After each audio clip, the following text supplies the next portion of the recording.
সুনামগঞ্জের পাগনার হাওরে জলাবদ্ধতার কারণে চাষাবাদ করতে পারছে না অন্তত 50 গ্রামের কৃষক।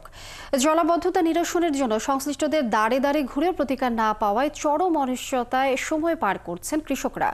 জরুরি ভিত্তিতে হাওরের পানি নিষ্কাশন না হলে অনাবাদি থেকে যাবে হাওরের অন্তত 5000 হেক্টর জমি।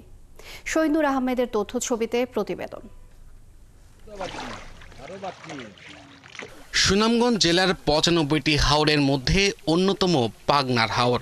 এই হাওরের ফসল ঘরে তুলতে পারলেই হাসি ফোটে দুর্গম এলাকার প্রান্তিক কৃষকের মুখে। কৃষকরা বলছেন বোরো ধান চাষের সব ধরনের প্রস্তুতি রয়েছে তাদের, কিন্তু গত 10 বছর ধরে এই হাওর জলাবদ্ধ থাকায় ঠিকঠাক চাষাবাদ করতে পারছেন না কৃষকরা।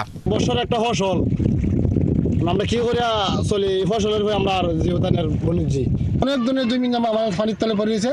এটা গুরুত্ব দেন, আমরা পান থেকে অনেক টাকা পয়সা খরচ করতেছি, এটা আমরা বিশ্বাস করতে পারিনি। আমরা নিশ্চয়ই দেব, এরপরে নিঃস্ব তো হইলেনি, কিন্তু খাইয়ে তো বসতেইব, খাবারও এমন কোনো বিকল্প নেই।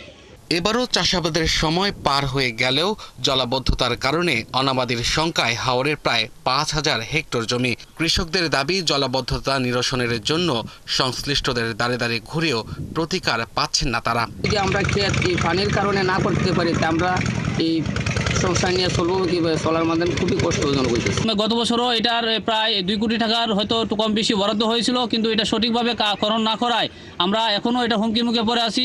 আর কৃষক নেতারা জানান, খাল খননের জন্য কোটি টাকার প্রকল্প হাতে নিলেও সেগুলো আলোর মুখ দেখেনি।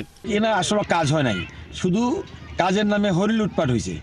আর এই খালটা যদি আপনার খনন করা না হয়, এই বছর যদি খনন করা না হয়, তাহলে আগামী বছর এই পাটনার হাওর বিস্তৃত যে 50 থেকে 60টি গ্রাম, এই 50-60টি গ্রামের সকল কৃষকরা একবারে মাঠে মারা যাবে। প্রশাসনের কর্মকর্তারা জানান, হাওরের জলাবদ্ধতা নিরসনে সর্বোচ্চ চেষ্টা করা হচ্ছে।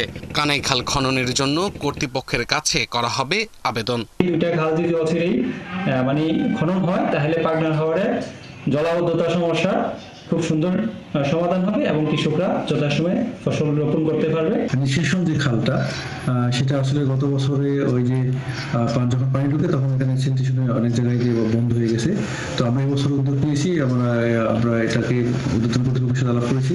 এই বছর আমরা এটাকে খনন করে যাতে আগামী বছর কোনো নিষ্কাশন সমস্যা না হয় সেটা ব্যবস্থা করব। পাগনার হাওরে 16,117 হেক্টর জমির মধ্যে আবাদযোগ্য জমির পরিমাণ 9,500 হেক্টর।